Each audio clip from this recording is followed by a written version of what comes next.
Picked the wrong week to quit sniffing glue. Cry havoc! And let's slip the dogs of war! Good morning, everybody. It's Thursday. It's the gateway to the weekend, and for a brief shining moment, I have an empty workbench. Take a look at it now. It will not be that way very long.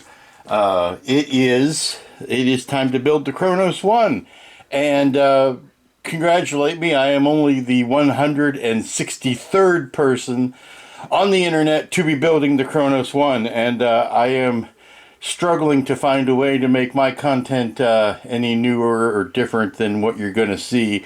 There have been umpteen unboxing videos. Nothing really dramatic about an unboxing video. We have seen most of this kit before, so what I'm going to be more interested in is what makes this different from the Katinga, and how we're going to go about painting it and setting it up. Just a word of housekeeping. I have asked Steve to send me a second kit, and that's strictly because I have so many aftermarket things here. I want to spread them out. I have the kit as it came with. The kit comes with this much photo etch. It comes with these wonderfully weird gold decals, and then there's the kit. And then to the side of that, I also have the round 2 lighting kit. Here's the round 2 lighting kit, and this is all going to go on my what I'm calling a stock build. Now, in addition to the stock build, I am going to be doing an all-out build, and then what I call an all-out build is one that is going to have the Tenna Control lighting kit, which has sound. That's the one thing that the round 2 kit does not have sound, and this also has a torpedo effect that the lighting kit, the stock lighting kit, does not have. So that is going to be an addition. On the full-blown kit that I'm calling full-blown, I'm going to also be putting the round 2 additional photo etch on this one. So this is going to go here. The decals and the stock lighting kit are going to go on one build, and that just leaves the actual kit itself. Now this is where it's going to get fun, because I don't know how soon this other kit is going to come. I need to make my masks adapted for the Kronos One. I have Katinga masks. They've done me very well. That's why I can afford to have 2 of these kits, is because the sales from the templates subsidize my hobby. So what I've got is the parts for the kit. Well, let's just show you. I mean, like I said, I'll concentrate more on the new stuff, but here is the original hull. You've seen this before. No biggie. Actually, the saving grace about this is that so much of this is similar or the same parts as last time that my painting masks will be really easy to do, or easier to do, and will come out quicker because I'm only adapting them. I'm not starting from, the ground up on these. Now, I will go ahead and tell you that my kit, I don't know if this is indicative on all of them, but it's got so much flash on it that it is a flash. I'm calling it a Flash Gordon. There's a lot of flash, a lot of cleanup on the parts that is going to be required to make it go. But that is the fact that all of this is the same, and the plating on the head is the same. That's like 50% of my work right there. So we're happy about that. So we'll move this off and try to make room for all of this. Now, I will tell you that when I get kits from Steve, I get my kits from Cult TV Man. I'm proud to say that. When I do, I generally ask for the scratch and dent kits. Why? Well, 2 big reasons. A, I'm going to build my kits. I'm not a stash king where I just, buy a bunch of kits and put them in a stash and wipe my hands and call it done. I'm going to build these things, so the box is next to irrelevant to me. It's the kit inside, and I have never gotten a scratch and dent kit from Cult TV Man where the kit itself was actually affected, where the plastic was affected. You know, it's a binged up corner on a box. No big deal. It's cardboard. I know there are people who get bent out of shape if their box is bent out of shape, but I'm not one of those people. It gets it off of his inventory too. It's not something he has to hassle about returning back, you know, for a credit to the company and all that kind of stuff. Saves him some paperwork, you know, makes my life easier, makes his life easier. What the heck, why not? So here we have, back to the continuing parts, here is the clear tree. Now this much is regular. This is from the Katinga. You can see this much is the added stuff. I don't know whether they had this on their tool all along or whether they just added that to their tool, but I've already taken this piece off because I've been playing with the engine. This is the insert for the nacelle. We have a patterned piece. This replaces this piece right here. This is the patterned piece for the main engines. These are the two smaller light channels that kind of replace these parts up here. And this, for some reason, they have lit the sides of the Cobra head. Or made them clear. I don't remember those being lit. I'll happily go back and check the movie and see why they felt a need to remake those parts new. Here is a tree that is essentially the same tree as it was in the Katinga. You can see we'll have parts like this that have been made obsolete by the new parts. So you'll have parts left over when you're done. And don't be afraid to think that you have done something horribly wrong because you have parts left over.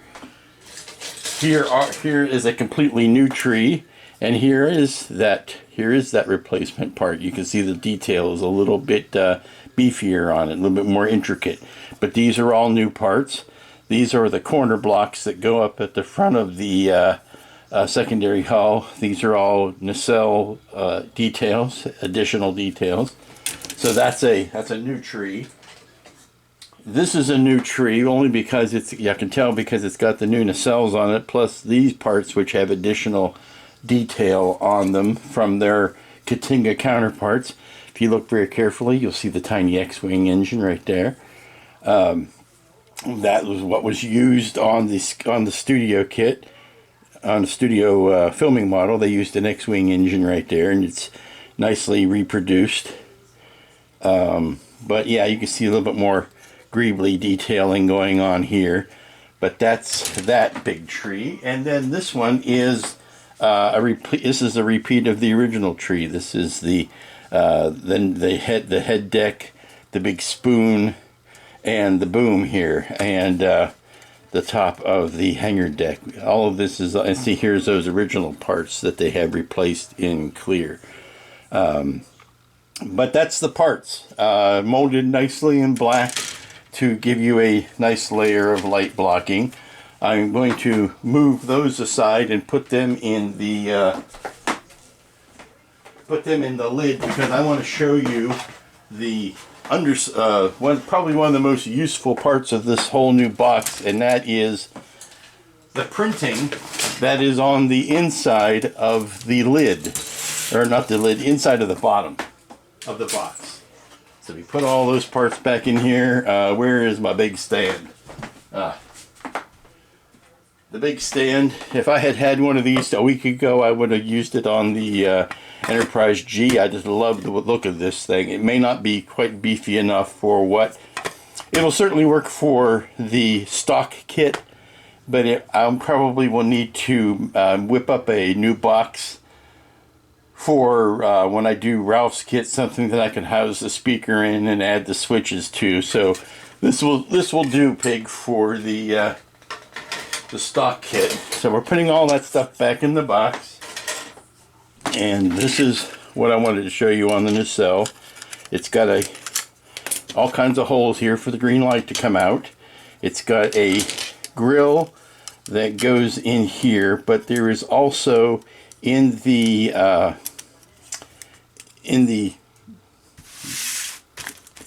photo etch set, there is also another piece of photo etch that goes between this clear insert and the outside wall. There's a piece that goes right in here, and then this gets sandwiched over top of it.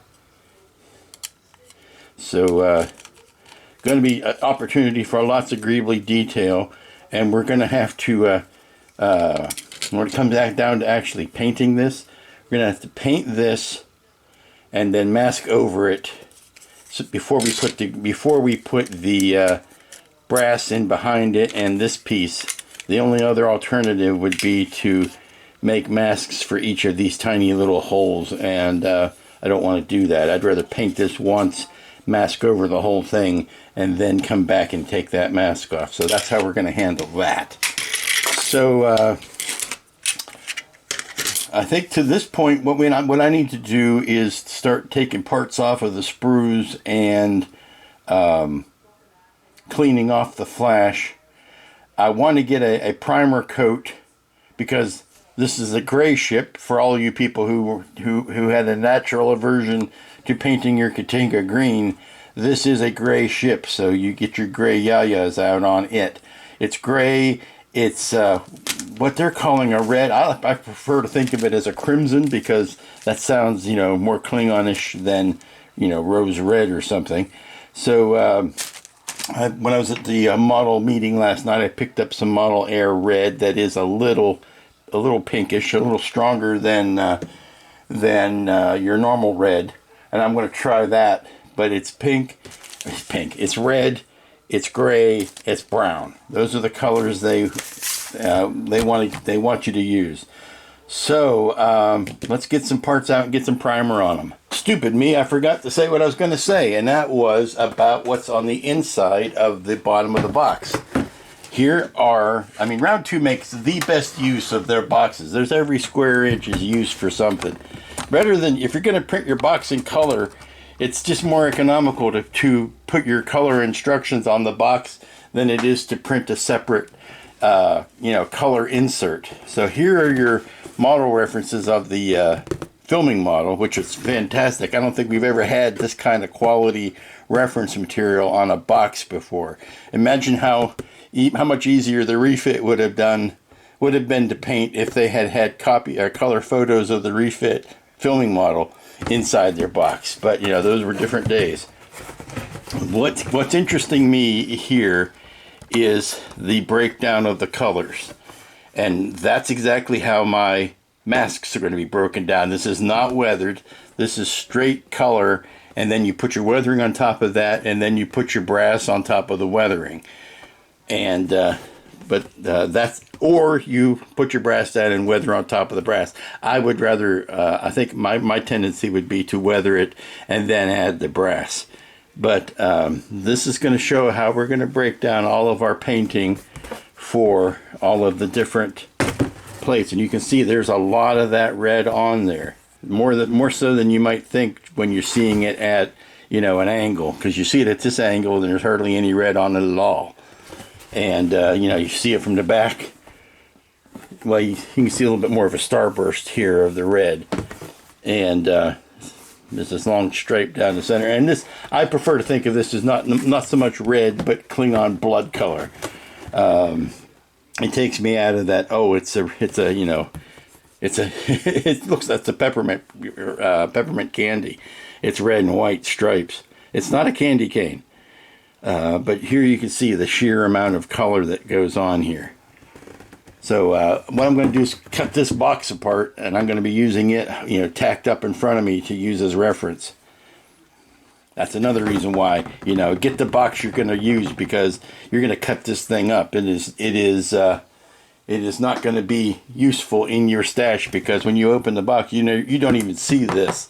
All this stuff, all this information is hidden until you actually take the lid off the box. First big party piece of lighting has been accomplished, and this is the big deal of the Kronos One, is having the green inboard lighting working. So this is just a piece of green strip lights, and it's nice, bright, even. This post down the center hides the bulbs. I've got the photo etch in behind it, so that's even more elaborate than it is with just the clear plastic. I'm going to take it apart and show you what it looks like with just the clear plastic. in case you're not going to spring for the elaborate photo etch. Let's go ahead and pull this apart. So here is, now the way they have instructed it is that you put the etch in first and then the clear part. But we're going to try it with just the clear part now so you can see what that looks like. Now it gives you a nice big green light. I won't lie. I see minimal amount of difference, but it is there. Obviously you're not seeing the beautiful brass color of the etch in there, but as far as light blocking or light difference, not all that it's not all that noticeable. You get to see this nice lattice work in here, and that's probably more of the reason why you want to do it, rather than because of the light blocking properties, because I think that's sweet either way.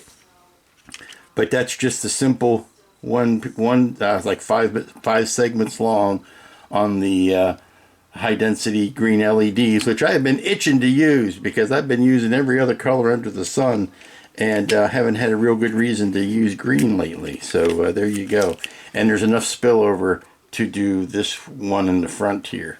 Working on the Kronos One masking, and I've noticed one thing over and above what the Katinga masking was, and that is that the Kronos One masking has a lot less reverence for the actual raised plate shapes than the Katinga did. The Katinga was made to, and I guess this had, you know, two different building philosophies or two different time frames or deadlines or whatever. But I've noticed that a lot of the shapes on the Kronos One masks are combined.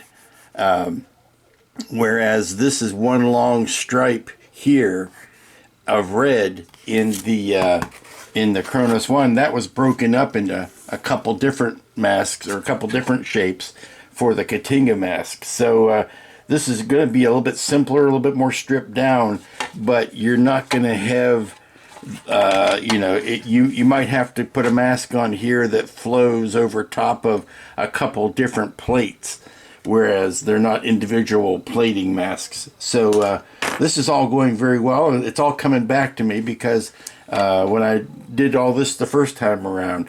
But this, what I've done now is I've masked off the white areas, and I'm going to paint those on first because a lot of the stuff happens over top of the white.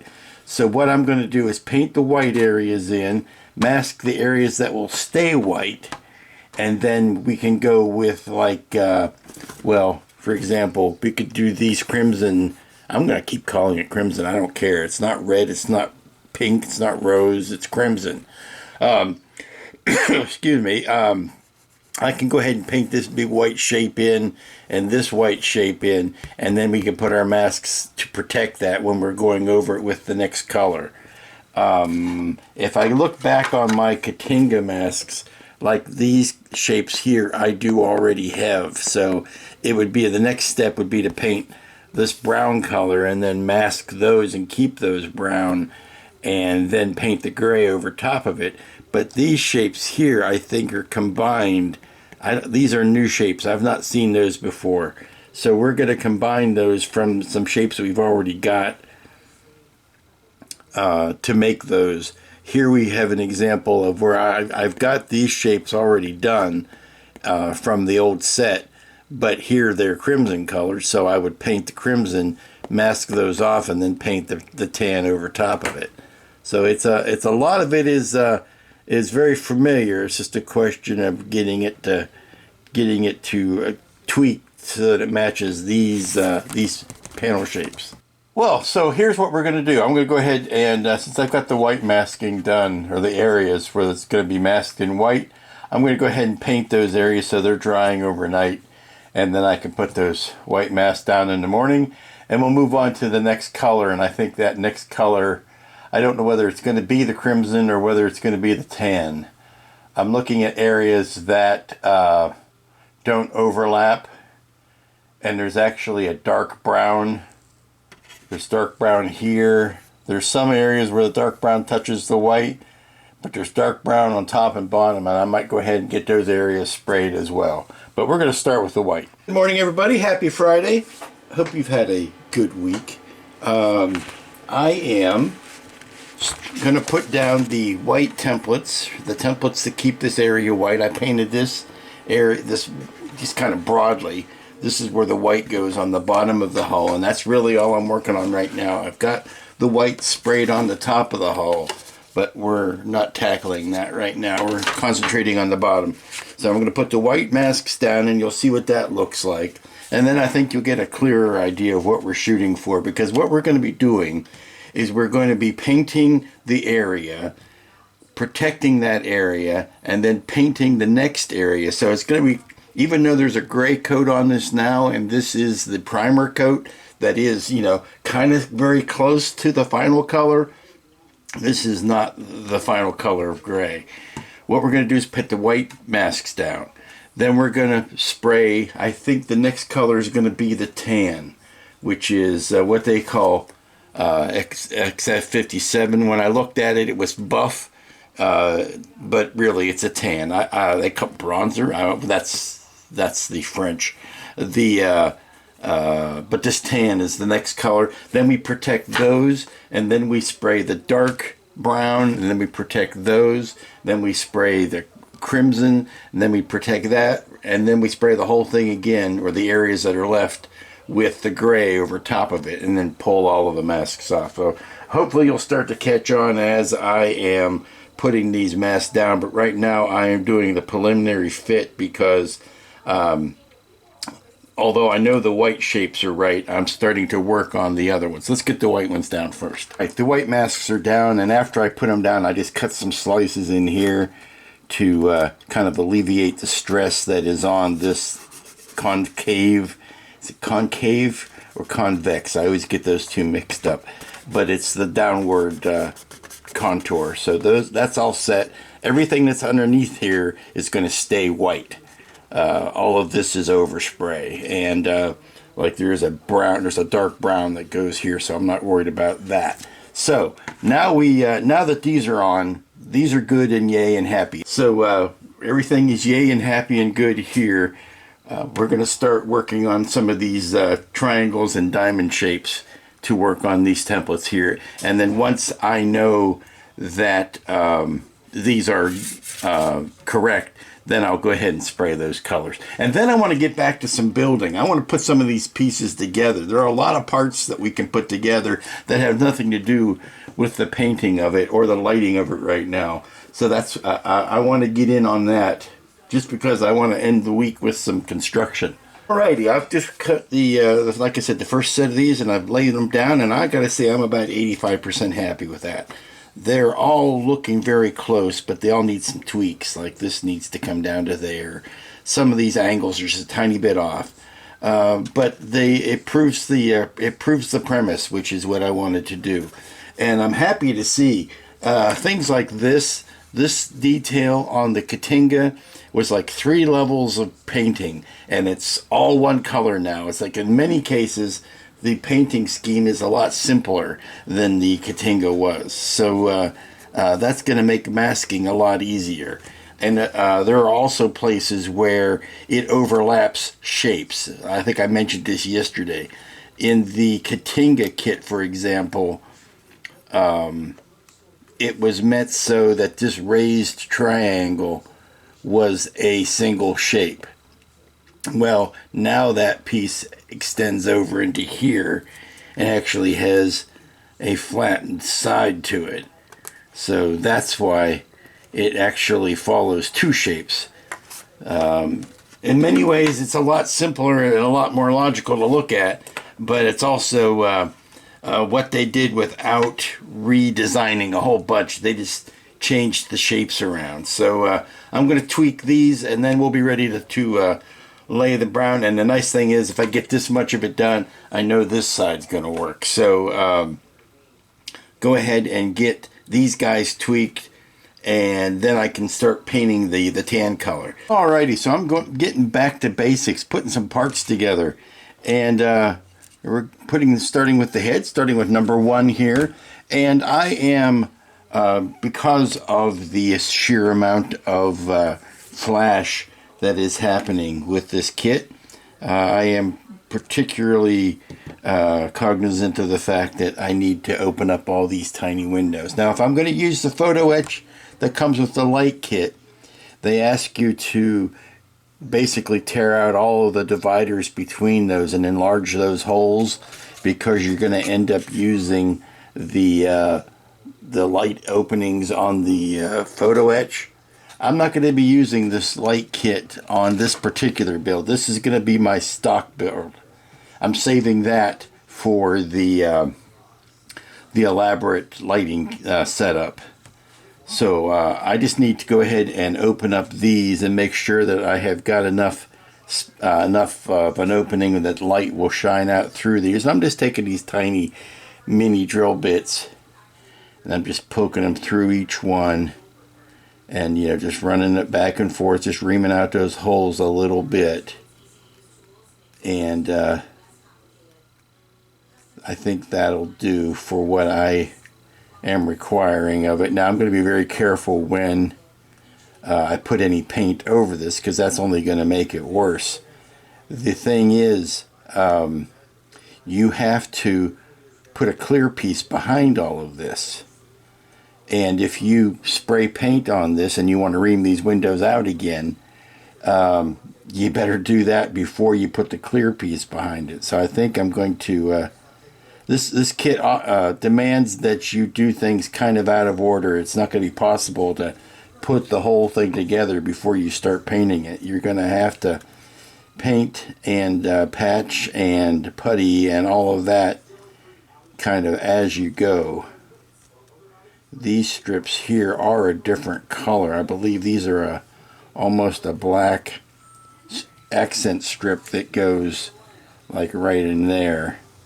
And I think, well, no, I think this one actually goes over here.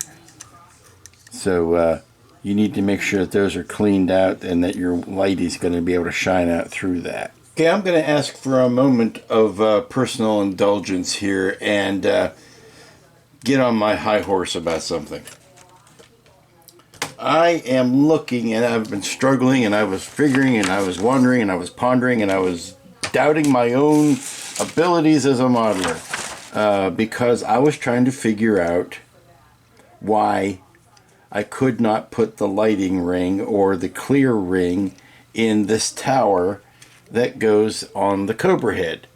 You can see the Cobra head, you can see the spot where it's supposed to go. Now I used the instructions. I put, these are new parts because of the new design for the Kronos One. So I put these parts together as directed in the instructions. Just like this. Now what they are not doing, that they should be doing, is that they are not giving you any sort of reference for the clear part, for the lighting. If you want to stick a bulb up in here, which, why wouldn't you? You need to have the lighting. You need to have this clear part that does the windows. And I could not figure out why these little things were not lining up. Well, I checked. I doubted myself. I doubted my memory as somebody who has seen the movie a jillion times. Was there a light up there? Well, yes, there was a light up here. But here's the thing. They show you the bulb that goes up there. And here is where they show you the instructions on how to make it fit. Which is all well and good if you buy the lighting kit, that you get those instructions. But the undemocratic part of it, small d democratic part of it, is that these instructions should have been included on the regular build. Because even if you're sticking your own bulb in there and you're not using their lighting kit, you need to know this.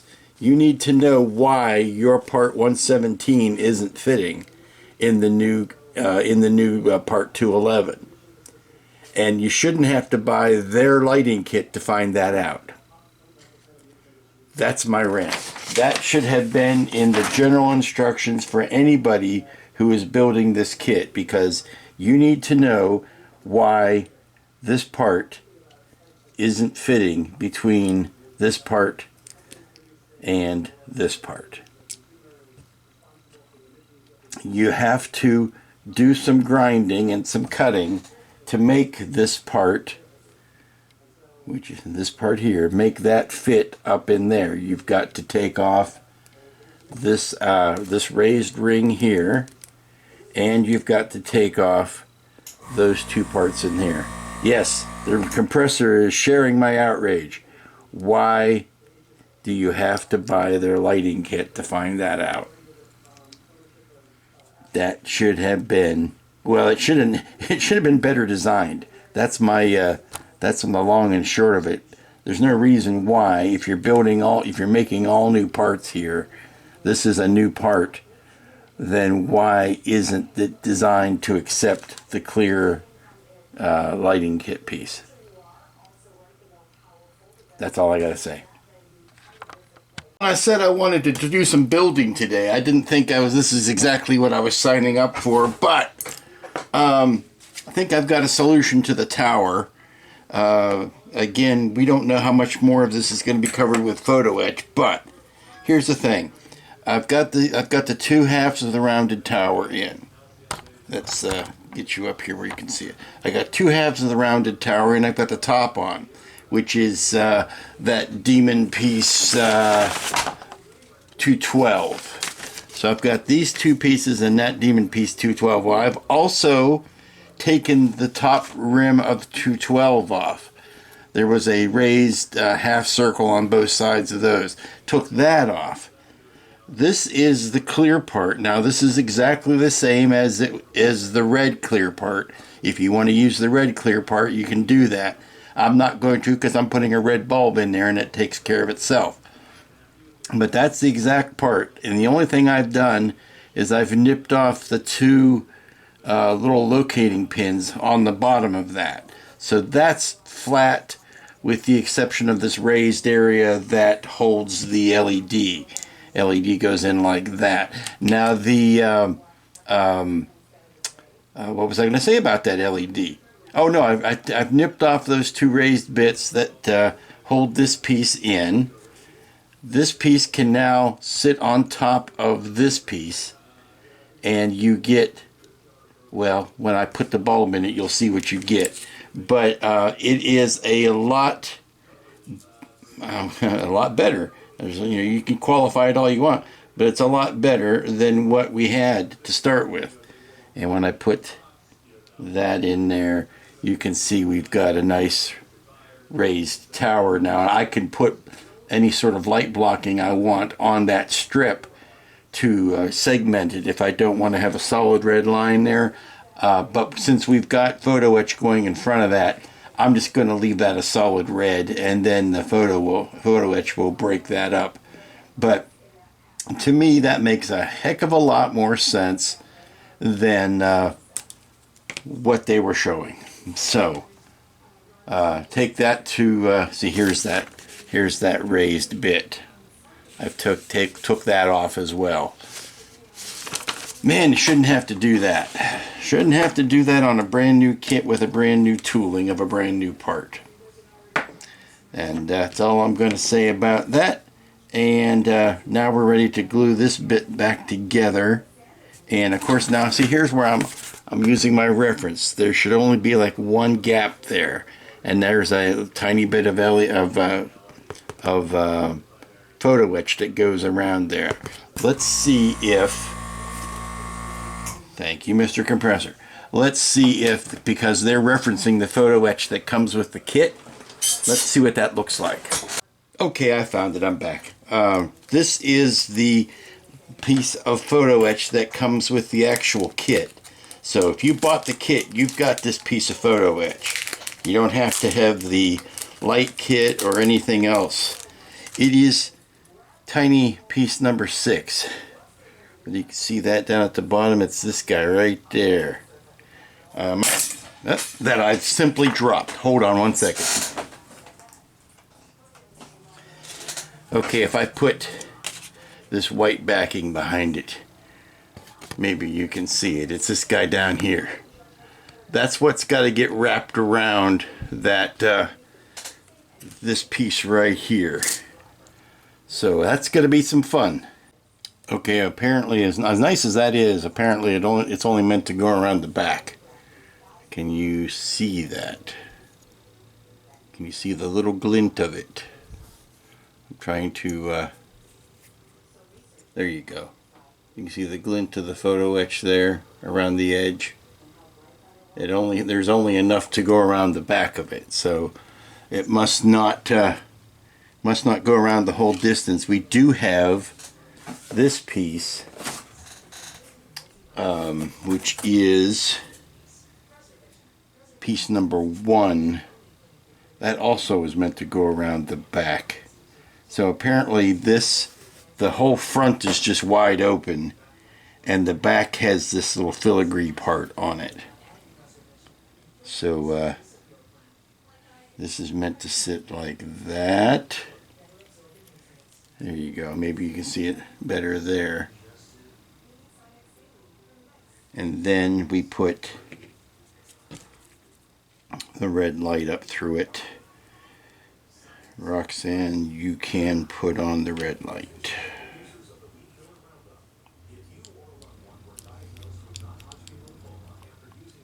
There you go. The photo etch is there. I don't know how effective it is.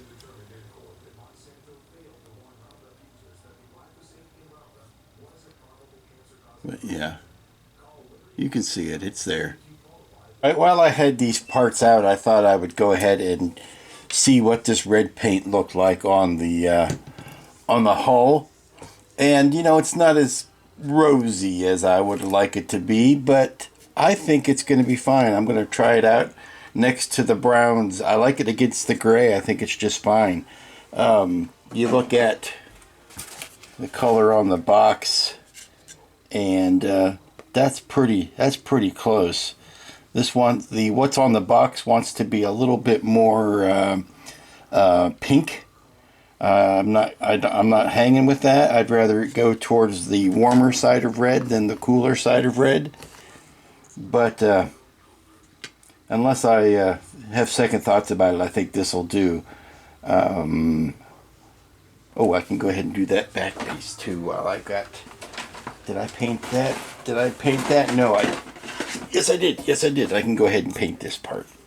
Well, I've got some of this pink or this red in the brush.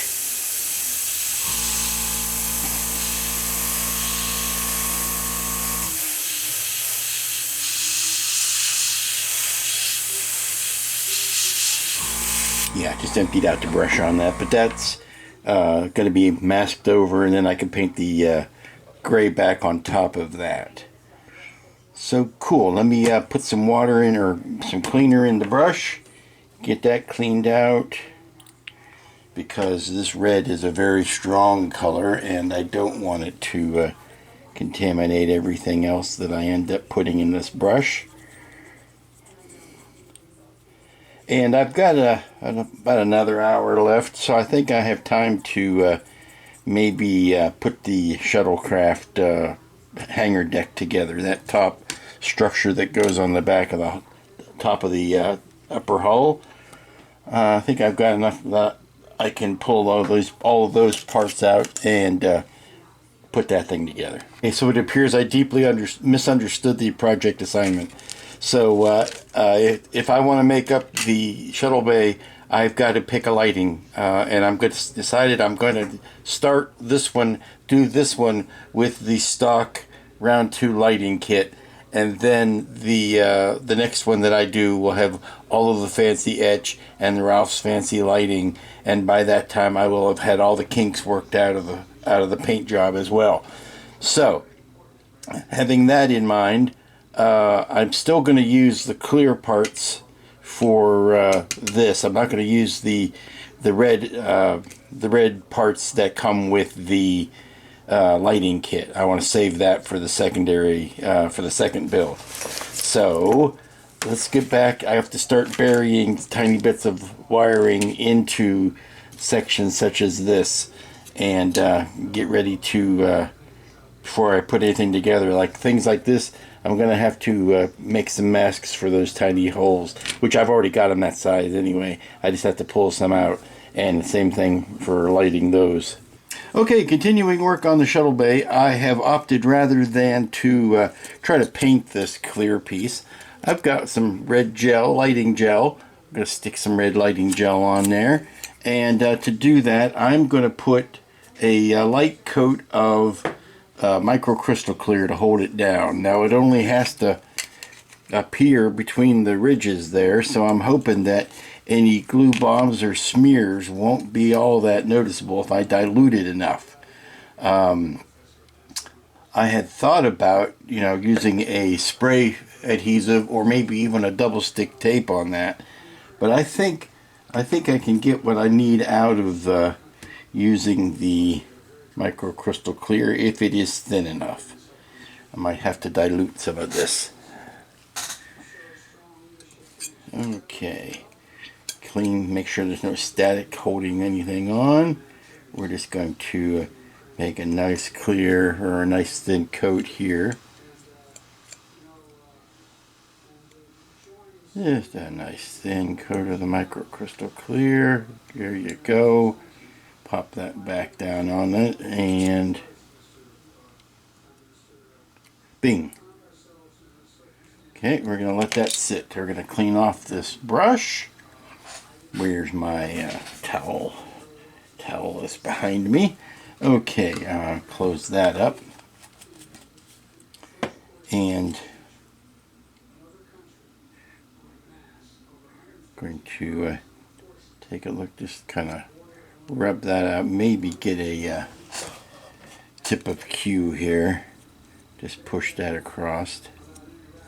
Try not to get anything on the front of it.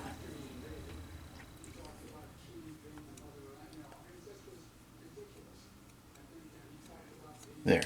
Now we can push this. Now I've had to go ahead and paint that black because once I put this piece of plastic in, I don't want to have to paint around that. So we're going to go ahead and glue this bit down to here. Now the way this works is this gets glued in like this, and then two bulbs get popped into it from the back that will give me the color. I don't know why. It wouldn't have taken too much more brain work, but I don't know why, except for economy of scale. The reasoning that Round 2 doesn't put red LEDs in their lighting kit. All of the LEDs I've seen so far, with the exception of what's going in the nacelles, are either warm white or cool white. And I would much rather had seen, some reds. Obviously the photon's going to be red. The bridge dome is going to be red. This light's going to be red. Why not use red LEDs? But I don't get paid for coming up with those questions. There are other people that are much more trained in it than me. But then that will go like that. And I am going to try to light that up to show you what it looks like. See, I need to get, I've got the battery box here. Which lighting strip do I need for that? Those are the building instructions. Those aren't the lighting instructions. They are remarkably similar. Okay, I need C, I believe. Yes, I need C. And let's pull out letter C.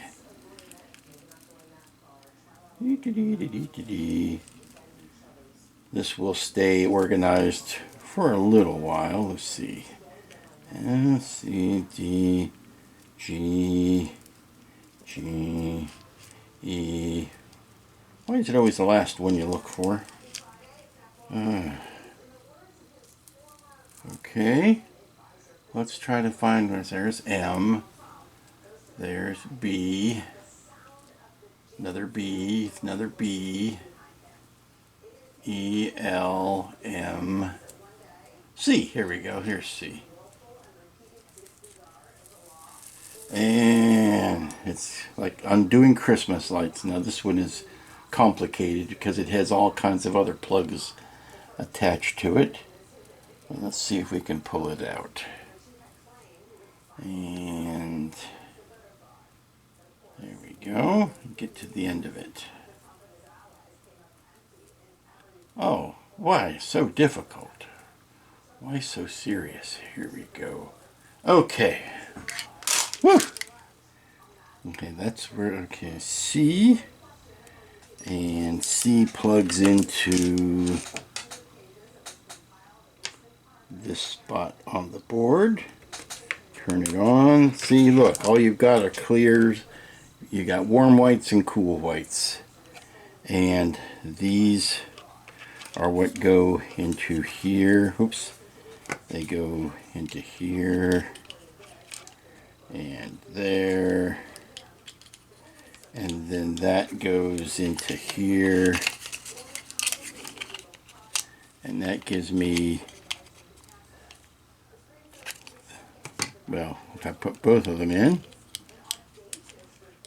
Now this is a, there you go, I push that out. That was just a air bubble of glue. We'll get rid of all of those. And when the crystal clear dries, hopefully all of those will go away with it. But you put that in it, you put that in it, and there you go. Did I do myself a unfavor here? Okay, no, that's, well, yeah, see, now I need to, let's go ahead and push this up. There you go. It was riding too low. There you go. Lovely. Okay, we'll let that dry. Okay.